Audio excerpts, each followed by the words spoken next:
Alright guys, in this video, we're going to break down what it takes to do local SEO as of right now in 2016, nearing the end of 2016.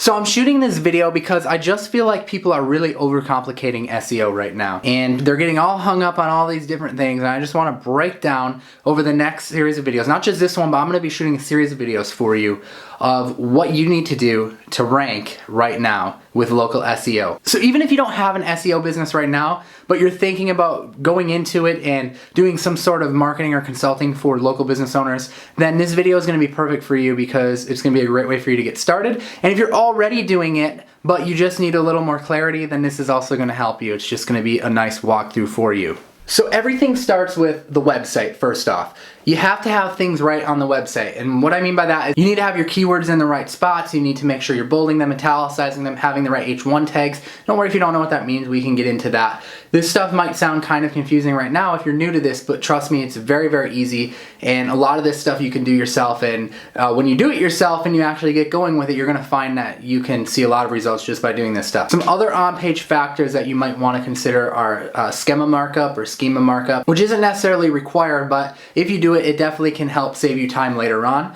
You want to make sure that you have good content in place, not duplicate content, and you want to make sure that it's engaging content because at the end of the day, that's what Google's really trying to do. They're trying to end the search for the consumer. So when the consumer comes to your website, do they get exactly what they need?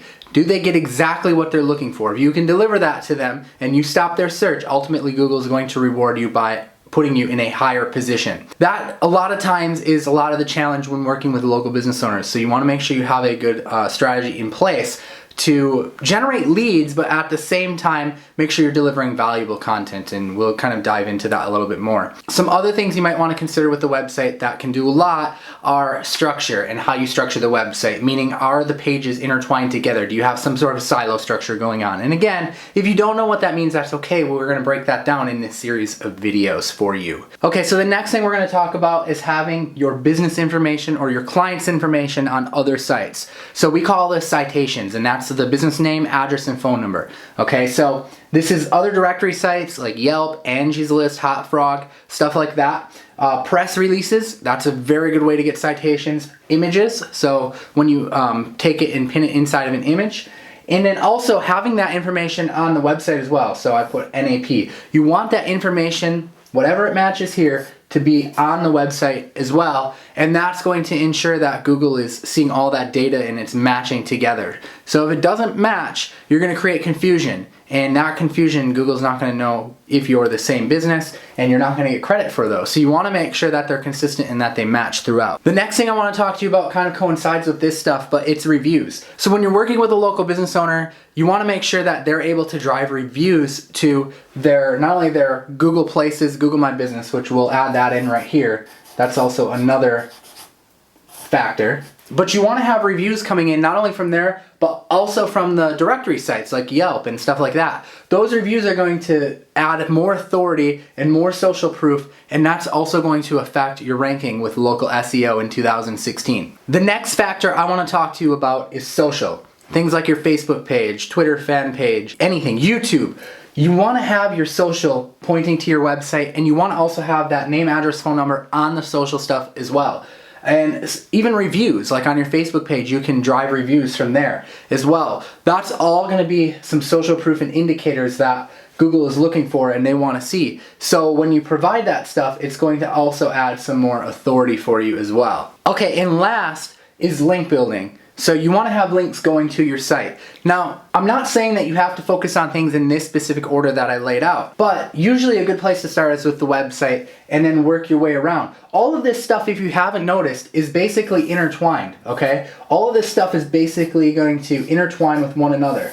And that's why the website, if you start there on the website, it's so important because if you're sending a link to the website and you have it structured properly with a good silo structure, sending that link to one page on your website is going to affect the entire thing. So this is an ecosystem that works together with each other.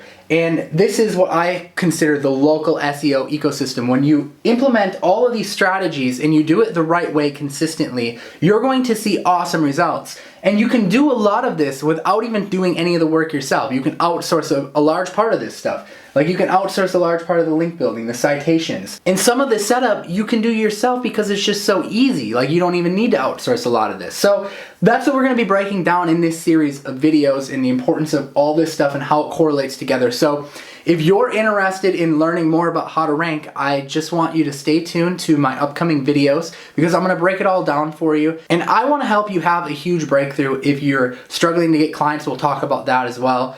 We'll talk about the importance of having funnels in place. But this is the ecosystem. You should write all this stuff down, maybe try and draw it on a piece of paper so that you know this is exactly the stuff that you need to do. And it may seem kind of like a lot to some people, and really it's not that bad. That's what I want you to realize. This stuff isn't that bad to do. This is stuff that you probably already know how to do. You just need maybe a little bit of help implementing it the right way. That's what I want to share with you throughout this next series of videos. So thank you for staying tuned. Be sure to subscribe, like, and comment on this video. Let me know what you're most excited about in the comment section. All right, guys, take care.